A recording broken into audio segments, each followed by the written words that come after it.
Segunda Carta aos Coríntios, capítulo 1. Paulo, apóstolo de Cristo Jesus pela vontade de Deus, e o irmão Timóteo, à Igreja de Deus que está em Corinto, com todos os santos de toda a Acaia. A vocês, graça e paz da parte de Deus nosso Pai e do Senhor Jesus Cristo. Bendito seja o Deus e Pai de nosso Senhor Jesus Cristo, Pai das misericórdias e Deus de toda a consolação, que nos consola em todas as nossas tribulações, para que, com a consolação que recebemos de Deus, possamos consolar os que estão passando por tribulações. Pois assim como os sofrimentos de Cristo transbordam sobre nós, também por meio de Cristo transborda a nossa consolação. Se somos atribulados, é para a consolação e salvação de vocês. Se somos consolados, é para a consolação de vocês, a qual lhes dá paciência para suportarem os mesmos sofrimentos que nós estamos padecendo. E a nossa esperança em relação a vocês está firme, porque sabemos que, da mesma forma como vocês participam dos nossos sofrimentos, participam também da nossa consolação. Irmãos, não queremos que vocês desconheçam as tribulações que sofremos na província da Ásia, as quais foram muito além da nossa capacidade de suportar, ao ponto de perdermos a esperança da própria vida. De fato, já tínhamos sobre nós a sentença de morte, para que não confiássemos em nós mesmos, mas em Deus que ressuscita os mortos. Ele nos livrou e continuará nos livrando de tal perigo de morte. Nele temos colocado a nossa esperança de que continuará a livrar-nos, enquanto vocês nos ajudam com as suas orações.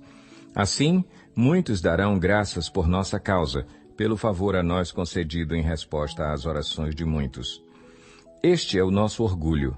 A nossa consciência dá testemunho de que nos temos conduzido no mundo, especialmente em nosso relacionamento com vocês, com santidade e sinceridade provenientes de Deus, não de acordo com a sabedoria do mundo, mas de acordo com a graça de Deus. Pois nada lhes escrevemos que vocês não sejam capazes de ler ou entender.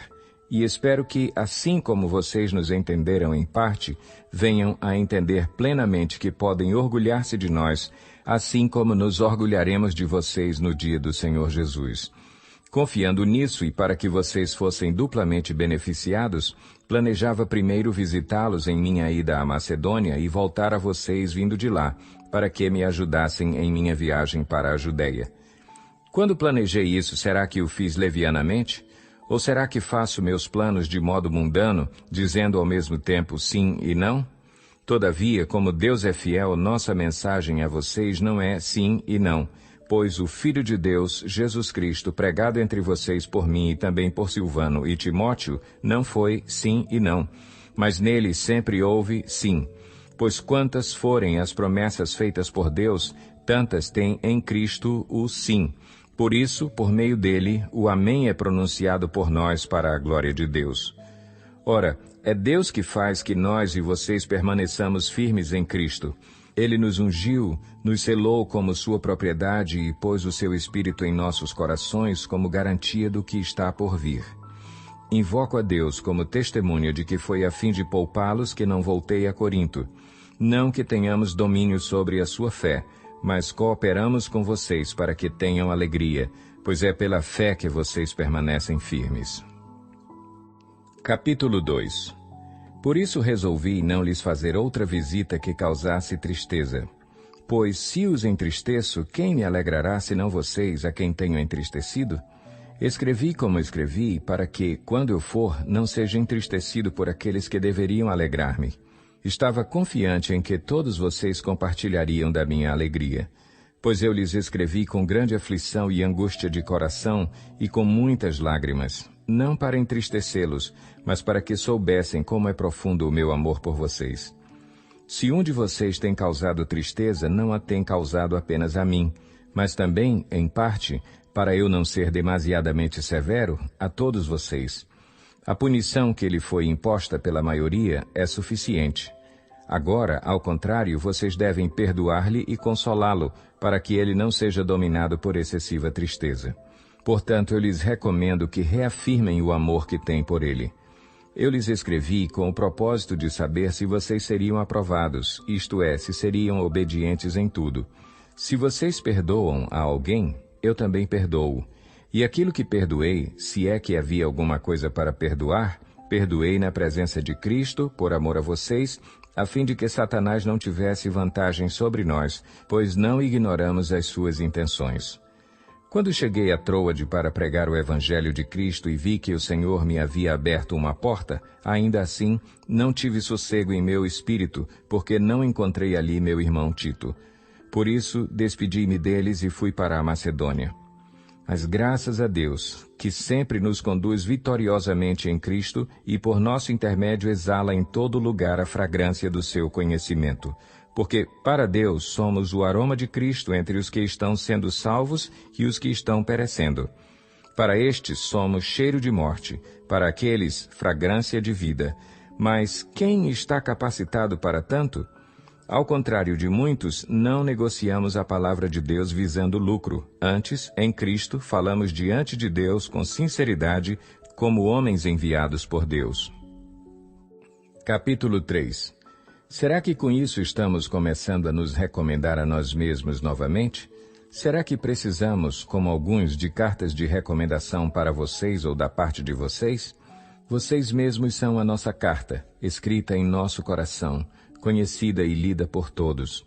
Vocês demonstram que são uma carta de Cristo, resultado do nosso ministério, escrita não com tinta, mas com o Espírito do Deus vivo, não em tábuas de pedra, mas em tábuas de corações humanos.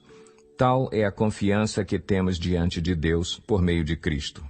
Não que possamos reivindicar qualquer coisa com base em nossos próprios méritos, mas a nossa capacidade vem de Deus. Ele nos capacitou para sermos ministros de uma nova aliança, não da letra, mas do Espírito, pois a letra mata, mas o Espírito vivifica. O ministério que trouxe a morte foi gravado com letras em pedras, mas esse ministério veio com tal glória que os israelitas não podiam fixar os olhos na face de Moisés, por causa do resplendor do seu rosto, ainda que desvanecente. Não será o ministério do Espírito ainda muito mais glorioso? Se era glorioso o ministério que trouxe condenação, quanto mais glorioso será o ministério que produz justificação. Pois o que outrora foi glorioso, agora não tem glória, em comparação com a glória insuperável. E se o que estava se desvanecendo se manifestou com glória, quanto maior será a glória do que permanece. Portanto, visto que temos tal esperança, mostramos muita confiança.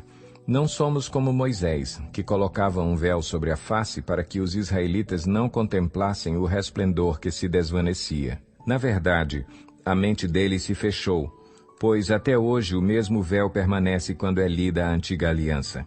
Não foi retirado, porque é somente em Cristo que ele é removido. De fato, até o dia de hoje, quando Moisés é lido, um véu cobre os seus corações. Mas quando alguém se converte ao Senhor, o véu é retirado. Ora, o Senhor é o Espírito, e onde está o Espírito do Senhor, ali há liberdade. E todos nós, que com a face descoberta contemplamos a glória do Senhor, segundo a sua imagem estamos sendo transformados com glória cada vez maior, a qual vem do Senhor, que é o Espírito. Capítulo 4. Portanto, visto que temos este ministério pela misericórdia que nos foi dada, não desanimamos. Antes, renunciamos aos procedimentos secretos e vergonhosos. Não usamos de engano, nem torcemos a palavra de Deus. Ao contrário, mediante a clara exposição da verdade, recomendamo-nos à consciência de todos diante de Deus. Mas se o nosso evangelho está encoberto, para os que estão perecendo é que está encoberto. O Deus desta era cegou o entendimento dos descrentes, para que não vejam a luz do evangelho da glória de Cristo, que é a imagem de Deus. Mas não pregamos a nós mesmos, mas a Jesus Cristo, o Senhor, e a nós como escravos de vocês, por causa de Jesus. Pois Deus que disse, das trevas resplandeça a luz, Ele mesmo brilhou em nossos corações para a iluminação do conhecimento da glória de Deus na face de Cristo. Mas temos esse tesouro em vasos de barro, para mostrar que este poder que a tudo excede provém de Deus e não de nós. De todos os lados somos pressionados, mas não desanimados. Ficamos perplexos, mas não desesperados. Somos perseguidos, mas não abandonados. Abatidos, mas não destruídos. Trazemos sempre em nosso corpo o morrer de Jesus, para que a vida de Jesus também seja revelada em nosso corpo. Pois nós que estamos vivos somos sempre entregues à morte por amor a Jesus, para que a sua vida também se manifeste em nosso corpo mortal. De modo que em nós atua a morte, mas em vocês a vida. Está escrito: "Criei, por isso falei." Com esse mesmo espírito de fé nós também cremos e, por isso, falamos. Porque sabemos que aquele que ressuscitou o Senhor Jesus dentre os mortos, também nos ressuscitará com Jesus e nos apresentará com vocês. Tudo isso é para o bem de vocês, para que a graça que está alcançando um número cada vez maior de pessoas faça que transbordem as ações de graças para a glória de Deus. Por isso, não desanimamos. Embora exteriormente estejamos a desgastar-nos, interiormente estamos sendo renovados dia após dia, pois os nossos sofrimentos leves e momentâneos estão produzindo para nós uma glória eterna que pesa mais do que todos eles. Assim, fixamos os olhos não naquilo que se vê, mas no que não se vê, pois o que se vê é transitório, mas o que não se vê é eterno. Capítulo 5. Sabemos que, se for destruída a temporária habitação terrena em que vivemos, temos da parte de Deus um edifício, uma casa eterna nos céus, não construída por mãos humanas. Enquanto isso, gememos, desejando ser revestidos da nossa habitação celestial, porque, estando vestidos, não seremos encontrados nus. Pois, enquanto estamos nesta casa, gememos e nos angustiamos, porque não queremos ser despidos, mas revestidos da nossa habitação celestial, para que aquilo que é mortal seja absorvido pela vida. Foi Deus que nos preparou para esse propósito, dando-nos o Espírito como garantia do que está por vir. Portanto, temos sempre confiança e sabemos que, enquanto estamos no corpo, estamos longe do Senhor, porque vivemos por fé e não pelo que vemos. Temos, pois, confiança e preferimos estar ausentes do corpo e habitar com o Senhor. Por isso temos o propósito de lhe agradar, quer estejamos no corpo, quer o deixemos. Pois todos nós devemos comparecer perante o tribunal de Cristo, para que cada um receba de acordo com as obras praticadas por meio do corpo, quer sejam boas, quer sejam más. Uma vez que conhecemos o temor ao Senhor, procuramos persuadir os homens. O que somos está manifesto diante de Deus, e esperamos que esteja manifesto também diante da consciência de vocês. Não estamos tentando novamente recomendar-nos a vocês, porém lhes estamos dando a oportunidade de exultarem em nós, para que tenham o que responder aos que se vangloriam das aparências e não do que está no coração. Se enlouquecemos, é por amor a Deus. Se conservamos o juízo, é por amor a vocês. Pois o amor de Cristo nos constrange, porque estamos convencidos de que um morreu por todos, logo todos morreram. E ele morreu por todos para que aqueles que vivem já não vivam mais para si mesmos, mas para aquele que por eles morreu e ressuscitou. De modo que, de agora em diante, a ninguém mais consideramos do ponto de vista humano. Ainda que antes tenhamos considerado Cristo dessa forma, agora já não o consideramos assim. Portanto, se alguém está em Cristo, é nova criação. As coisas antigas já passaram, eis que surgiram coisas novas. Tudo isso provém de Deus, que nos reconciliou consigo mesmo por meio de Cristo e nos deu o ministério da reconciliação, ou seja, que Deus em Cristo estava reconciliando consigo o mundo, não levando em conta os pecados dos homens, e nos confiou a mensagem da reconciliação. Portanto, somos embaixadores de Cristo, como se Deus estivesse fazendo o seu apelo por nosso intermédio. Por amor a Cristo lhes suplicamos, reconciliem-se com Deus. Deus tornou pecado por nós aquele que não tinha pecado, para que nele nos tornássemos justiça de Deus. Capítulo 6. Como cooperadores de Deus, insistimos com vocês para não receberem em vão a graça de Deus. Pois ele diz, eu o ouvi no tempo favorável e o socorri no dia da salvação. Digo-lhes que agora é o tempo favorável, agora é o dia da salvação. Não damos motivo de escândalo a ninguém em circunstância alguma, para que o nosso ministério não caia em descrédito.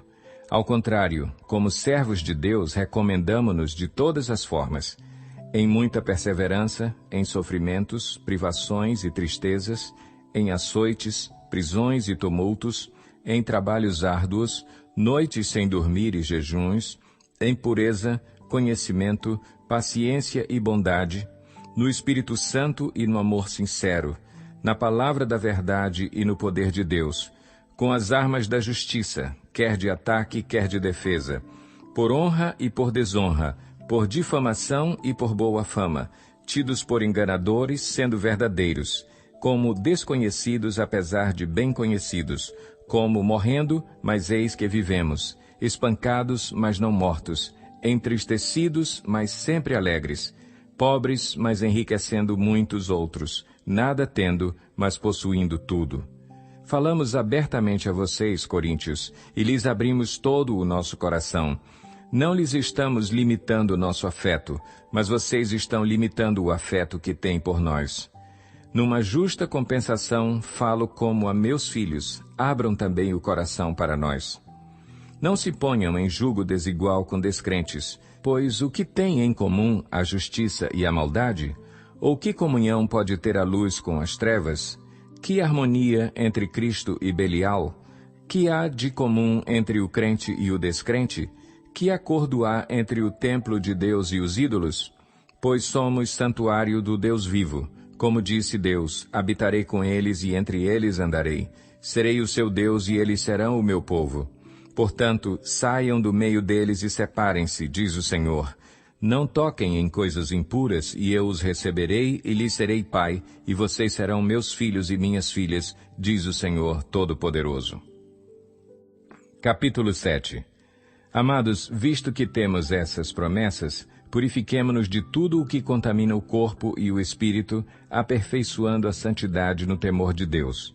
Concedam-nos lugar no coração de vocês. A ninguém prejudicamos, a ninguém causamos dano, a ninguém exploramos. Não digo isso para condená-los, já lhes disse que vocês estão em nosso coração para juntos morrermos ou vivermos. Tenho grande confiança em vocês e de vocês tenho muito orgulho. Sinto-me bastante encorajado, minha alegria transborda em todas as tribulações. Pois quando chegamos à Macedônia não tivemos nenhum descanso, mas fomos atribulados de toda forma, conflitos externos, temores internos. Deus, porém, que consola os abatidos, consolou-nos com a chegada de Tito, e não apenas com a vinda dele, mas também com a consolação que vocês lhe deram. Ele nos falou da saudade, da tristeza e da preocupação de vocês por mim, de modo que a minha alegria se tornou ainda maior. Mesmo que a minha carta lhes tenha causado tristeza, não me arrependo.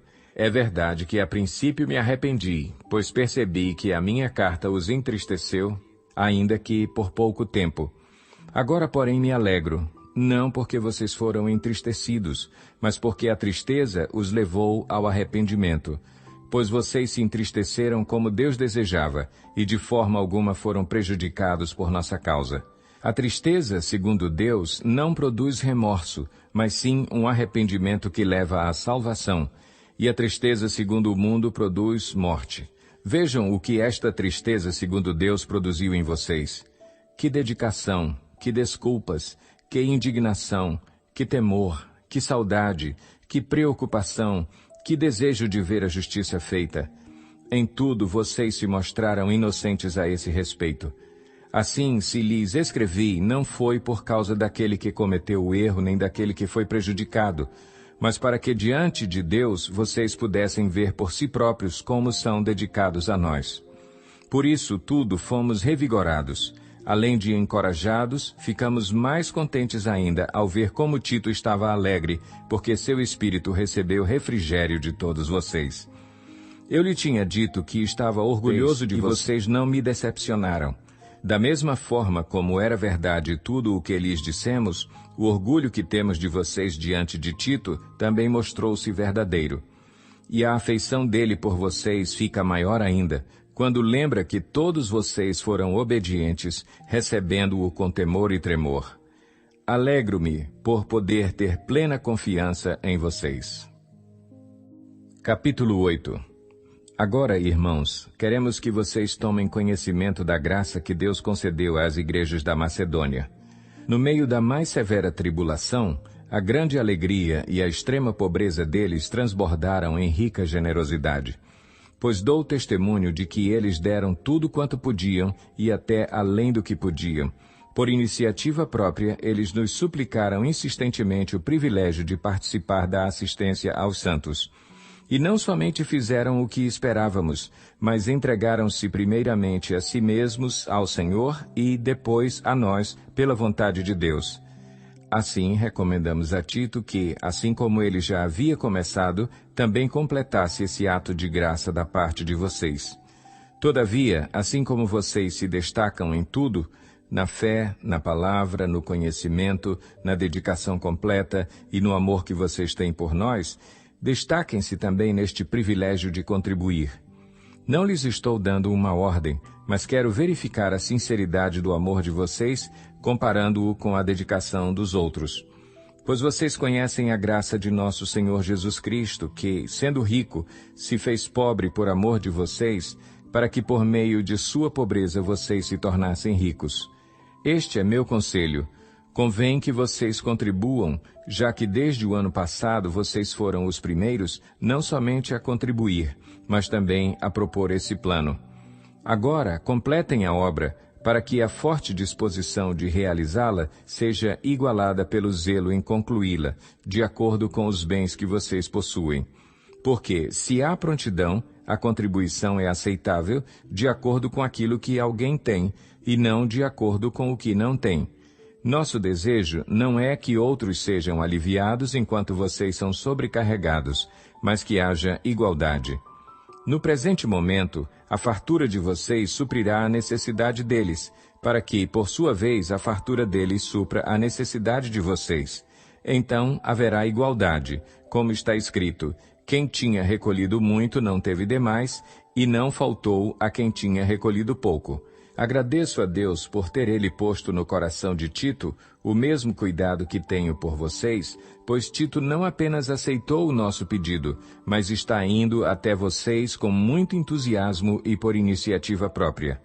Com ele estamos enviando o irmão que é recomendado por todas as igrejas por seu serviço no Evangelho. Não só por isso, mas ele também foi escolhido pelas igrejas para nos acompanhar quando formos ministrar esta doação, o que fazemos para honrar o próprio Senhor e mostrar a nossa disposição. Queremos evitar que alguém nos critique quanto ao nosso modo de administrar essa generosa oferta, pois estamos tendo o cuidado de fazer o que é correto, não apenas aos olhos do Senhor, mas também aos olhos dos homens. Além disso, estamos enviando com eles o nosso irmão que muitas vezes e de muitas maneiras já nos provou que é muito dedicado, e agora ainda mais por causa da grande confiança que ele tem em vocês. Quanto a Tito, ele é meu companheiro e cooperador entre vocês. Quanto a nossos irmãos, eles são representantes das igrejas e uma honra para Cristo. Portanto, diante das demais igrejas, demonstrem a esses irmãos a prova do amor que vocês têm e a razão do orgulho que temos de vocês. Capítulo 9. Não tenho necessidade de escrever-lhes a respeito dessa assistência aos santos. Reconheço a sua disposição em ajudar e já mostrei aos macedônios o orgulho que tenho de vocês, dizendo-lhes que, desde o ano passado, vocês da Acaia estavam prontos a contribuir, e a dedicação de vocês motivou a muitos. Contudo, estou enviando os irmãos para que o orgulho que temos de vocês a esse respeito não seja em vão, mas que vocês estejam preparados, como eu disse que estariam, a fim de que, se alguns macedônios forem comigo e os encontrarem despreparados, nós, para não mencionar vocês, não fiquemos envergonhados por tanta confiança que tivemos. Assim, achei necessário recomendar que os irmãos os visitem antes e concluam os preparativos para a contribuição que vocês prometeram. Então, ela estará pronta como oferta generosa e não como algo dado com avareza. Lembrem-se, aquele que semeia pouco, também colherá pouco, e aquele que semeia com fartura, também colherá fartamente. Cada um dê conforme determinou em seu coração, não com pesar ou por obrigação, pois Deus ama quem dá com alegria. E Deus é poderoso para fazer que lhes seja acrescentada toda a graça, para que em todas as coisas, em todo o tempo, tendo tudo o que é necessário, vocês transbordem em toda boa obra. Como está escrito, distribuiu, deu os seus bens aos necessitados, a sua justiça dura para sempre. Aquele que supre a semente ao que semeia e o pão ao que come, também lhes suprirá e multiplicará a semente e fará crescer os frutos da sua justiça. Vocês serão enriquecidos de todas as formas, para que possam ser generosos em qualquer ocasião e, por nosso intermédio, a sua generosidade resulte em ação de graças a Deus. O serviço ministerial que vocês estão realizando não está apenas suprindo as necessidades do povo de Deus, mas também transbordando em muitas expressões de gratidão a Deus. Por meio dessa prova de serviço ministerial, outros louvarão a Deus pela obediência que acompanha a confissão que vocês fazem do Evangelho de Cristo e pela generosidade de vocês em compartilhar seus bens com eles e com todos os outros. E nas orações que fazem por vocês, eles estarão cheios de amor por vocês, por causa da insuperável graça que Deus tem dado a vocês. Graças a Deus por seu dom indescritível. Capítulo 10. Eu, Paulo, pela mansidão e pela bondade de Cristo, apelo para vocês. Eu que sou humilde quando estou face a face com vocês, mas audaz quando ausente. Rogo-lhes que, quando estiver presente, não me obriguem a agir com audácia, tal como penso que ousarei fazer para com alguns que acham que procedemos segundo os padrões humanos. Pois, embora vivamos como homens, não lutamos segundo os padrões humanos. As armas com as quais lutamos não são humanas, ao contrário, são poderosas em Deus para destruir fortalezas. Destruímos argumentos e toda a pretensão que se levanta contra o conhecimento de Deus e levamos cativo todo pensamento para torná-lo obediente a Cristo. E estaremos prontos para punir todo ato de desobediência, uma vez estando completa a obediência de vocês. Vocês observam apenas a aparência das coisas. Se alguém está convencido de que pertence a Cristo, deveria considerar novamente consigo mesmo que, assim como ele, nós também pertencemos a Cristo. Pois, mesmo que eu tenha me orgulhado um pouco mais da autoridade que o Senhor nos deu, não me envergonho disso, pois essa autoridade é para edificá-los e não para destruí-los. Não quero que pareça que estou tentando amedrontá-los com as minhas cartas. Pois alguns dizem, as cartas dele são duras e fortes, mas ele pessoalmente não impressiona, e a sua palavra é desprezível. Saibam tais pessoas que aquilo que somos em cartas, quando estamos ausentes, seremos em atos quando estivermos presentes. Não temos a pretensão de nos igualar ou de nos comparar com alguns que se recomendam a si mesmos. Quando eles se medem e se comparam consigo mesmos, agem sem entendimento. Nós, porém, não nos gloriaremos além do limite adequado, mas limitaremos nosso orgulho à esfera de ação que Deus nos confiou, a qual alcança vocês, inclusive.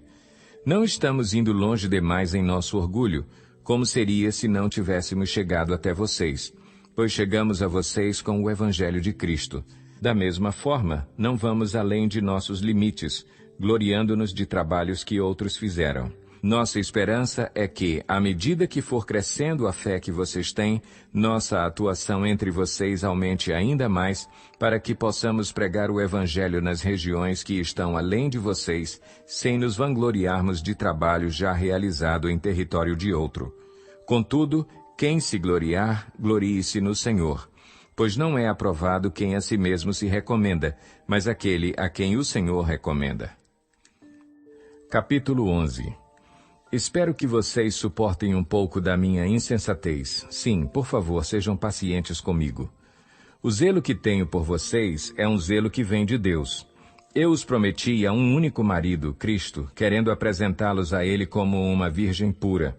O que receio e quero evitar é que, assim como a serpente enganou Eva com astúcia, a mente de vocês seja corrompida e se desvie da sua sincera e pura devoção a Cristo. Pois, se alguém lhes vem pregando um Jesus que não é aquele que pregamos, ou se vocês acolhem um espírito diferente do que acolheram, ou um evangelho diferente do que aceitaram, vocês o toleram com facilidade. Todavia não me julgo nem um pouco inferior a esses superapóstolos. Eu posso não ser um orador eloquente, contudo tenho conhecimento. De fato, já manifestamos isso a vocês em todo tipo de situação. Será que cometi algum pecado ao humilhar-me a fim de elevá-los, pregando-lhes gratuitamente o Evangelho de Deus? Despojei outras igrejas, recebendo delas sustento a fim de servi-los. Quando estive entre vocês e passei por alguma necessidade, não fui um peso para ninguém, pois os irmãos, quando vieram da Macedônia, supriram aquilo de que eu necessitava. Fiz tudo para não ser pesado a vocês, e continuarei a agir assim. Tão certo como a verdade de Cristo está em mim, ninguém na região da Acaia poderá privar-me deste orgulho. Por quê? Porque não amo vocês? Deus sabe que os amo. E continuarei fazendo o que faço, a fim de não dar oportunidade àqueles que desejam encontrar ocasião de serem considerados iguais a nós nas coisas de que se orgulham. Pois tais homens são falsos apóstolos, obreiros enganosos, fingindo-se apóstolos de Cristo. Isto não é de admirar, pois o próprio Satanás se disfarça de anjo de luz. Portanto, não é surpresa que os seus servos finjam que são servos da justiça. O fim deles será o que as suas ações merecem. Faço questão de repetir: ninguém me considere insensato. Mas se vocês assim me consideram, recebam-me como receberiam um insensato, a fim de que eu me orgulhe um pouco. Ao ostentar este orgulho, não estou falando segundo o Senhor, mas como insensato. Visto que muitos estão se vangloriando de modo bem humano, eu também me orgulharei. Vocês, por serem tão sábios, suportam de boa vontade os insensatos. De fato, vocês suportam até quem os escraviza ou os explora, ou quem se exalta ou lhes fere a face. Para minha vergonha, admito que fomos fracos demais para isso. Naquilo em que todos os outros se atrevem a gloriar-se, falo como insensato, eu também me atrevo. São eles hebreus? Eu também. São israelitas? Eu também. São descendentes de Abraão? Eu também.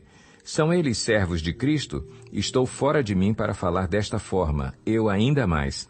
Trabalhei muito mais. Fui encarcerado mais vezes, fui açoitado mais severamente e exposto à morte repetidas vezes. 5 vezes recebi dos judeus 39 açoites. 3 vezes fui golpeado com varas, 1 vez apedrejado, 3 vezes sofri naufrágio, passei 1 noite e 1 dia exposto à fúria do mar. Estive continuamente viajando de uma parte a outra, enfrentei perigos nos rios, perigos de assaltantes, perigos dos meus compatriotas, perigos dos gentios, perigos na cidade, perigos no deserto, perigos no mar e perigos dos falsos irmãos. Trabalhei arduamente, muitas vezes fiquei sem dormir, passei fome e sede, e muitas vezes fiquei em jejum, suportei frio e nudez. Além disso, enfrento diariamente uma pressão interior, a saber, a minha preocupação com todas as igrejas. Quem está fraco que eu não me sinta fraco? Quem não se escandaliza que eu não me queime por dentro? Se devo orgulhar-me, que seja nas coisas que mostram a minha fraqueza. O Deus e Pai do Senhor Jesus, que é bendito para sempre, sabe que não estou mentindo. Em Damasco, o governador nomeado pelo rei Aretas mandou que se vigiasse a cidade para me prender. Mas de uma janela na muralha fui baixado numa cesta e escapei das mãos dele. Capítulo 12. É necessário que eu continue a gloriar-me com isso. Ainda que eu não ganhe nada com isso, passarei às visões e revelações do Senhor. Conheço um homem em Cristo que há 14 anos foi arrebatado ao 3º céu. Se foi no corpo ou fora do corpo, não sei, Deus o sabe. E sei que esse homem, se no corpo ou fora do corpo não sei, mas Deus o sabe, foi arrebatado ao paraíso e ouviu coisas indizíveis, coisas que ao homem não é permitido falar. Nesse homem me gloriarei, mas não em mim mesmo, a não ser em minhas fraquezas. Mesmo que eu preferisse gloriar-me, não seria insensato, porque estaria falando a verdade. Evito fazer isso para que ninguém pense a meu respeito mais do que em mim vê ou de mim ouve.